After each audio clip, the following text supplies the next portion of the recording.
Hello everyone, Eric here, and in this video I'm going to teach you how to draw facial proportions.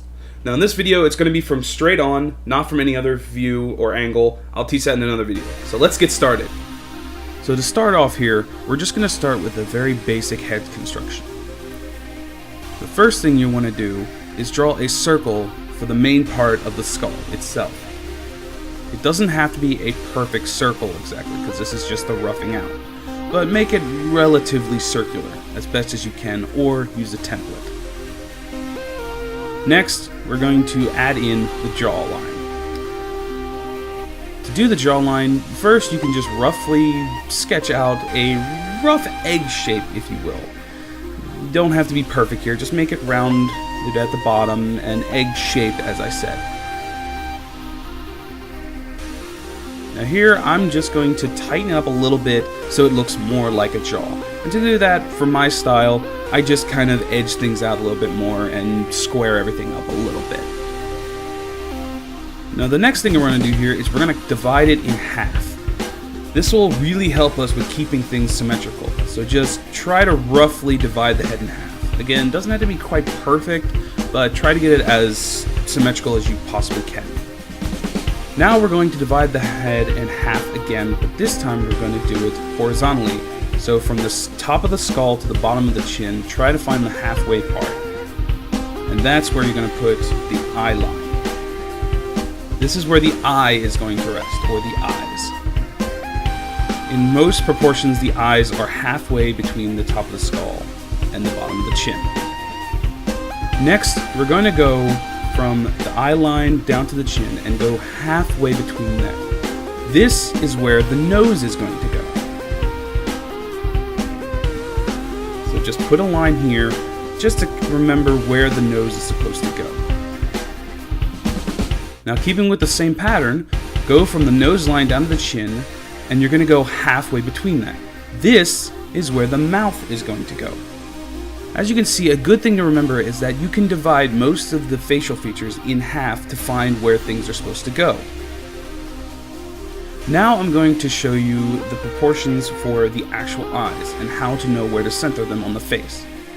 Now over here I'm just going to quickly draw an eye, roughly the size that the eyes are going to be on this figure.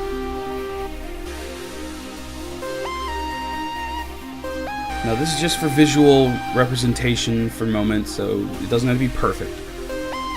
Now what you want to remember is that the width of one eye is the width between the two eyes.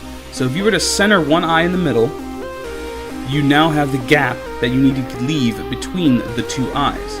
Now the face is roughly 4 to 5 eyes in width, so that's just something you can use as a measuring tool. Now here I'm just going to actually draw both eyes in place, leaving a little gap, about half an eye's width gap, from the edge of the eye to the edge of the face.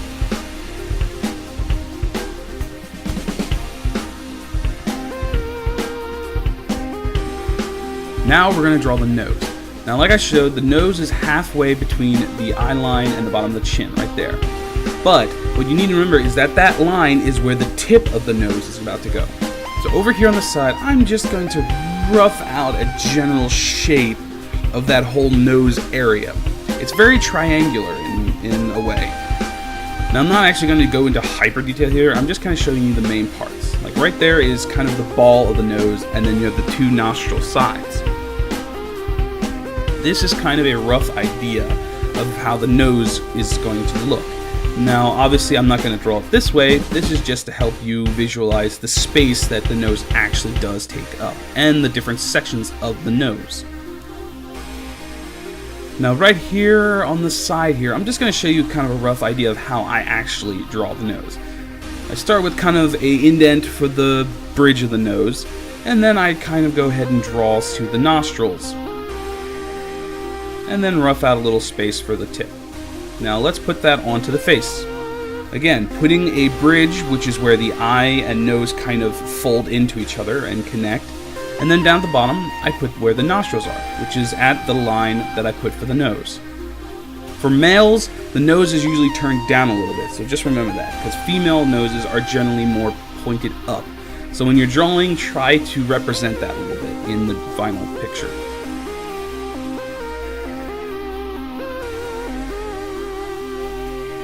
And now we're going to get into the mouth, which is very interesting shape. So over here on the side, I'm just going to rough out a general idea of how the actual realistic mouth would look. It's definitely got an interesting shape here. You can generally divide it into these three sections that I'm drawing here. You have the upper lip line, the middle, which is where the gap is, and then the lower lip line. The lower lip is usually bigger than the top lip. Now let's actually draw it in place. Most of the time, I'm just going to focus on that center line of the lip and maybe an upper lip, but I try not to put the upper lip there. So I'm just going to kind of generally put in the space where the mouth actually is going to open and put a line like that. I don't actually divide it much. I make just a straight line. You can do however you like. You can make it more realistic, or you can do kind of like how I'm doing here.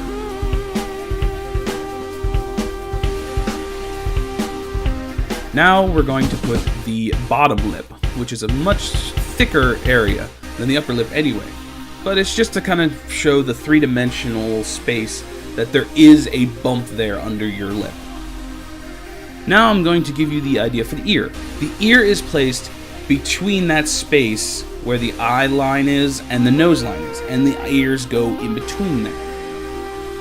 Now obviously as you age, your ears do get longer, mostly the little flabby lobe on the bottom. But in most drawings, you don't have to really think about it as much. You can draw the ear however you want.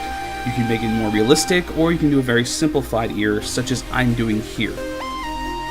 Now, as this is not an ear tutorial or detail tutorial, I'm not actually going to show you how to draw the inner ear details. I'm just going to, throw them in right here, mostly to make it look a little more complete as an image.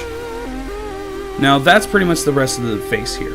Now, what I'm going to quickly do is time-lapse myself finishing up with the hair and all, because this is not a how to draw hair tutorial, so be right back.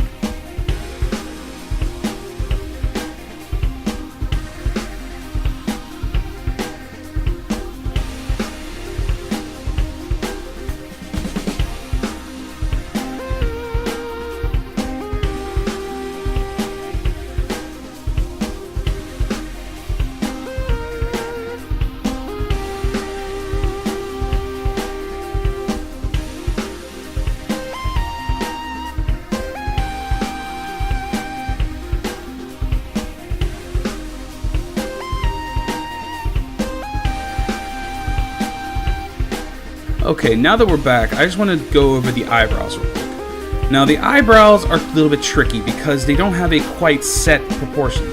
All you really need to know is that they're a little bit longer than the eye itself, and they rest slightly above the eye, maybe about an eye's width between the eyebrow, top of the eye, and the eyebrow. But the thing is, the eyebrows move with emotion. So over here on the side, I'm going to show two eyes. This one is going to be more of an angry eye. So I'm going to represent it by showing the eyebrow being more pushed down on the corner of the eye and sticking really up there like that. This is the way to show an emotion of anger. And below it here, I'm going to give you an eye that's in a more shocked position, just to kind of show you the drastic difference between how emotions can affect the eyebrow. Now here, I'm drawing the eye wide open and the pupil like just dead center. It's not touching anything. And here, the eyebrow is much further away from the eye than normal because he's surprised or shocked. Well, here's the final image, and I want to thank you for watching. If you would like to see a 3/4 view and a profile view video just like this one, please let me know in the comments below. Also, if you're new to my little channel here and this is the first video you're watching, please leave a like and subscribe so that you can get more videos. Thank you again for watching, and I will see you guys in the next video. Later!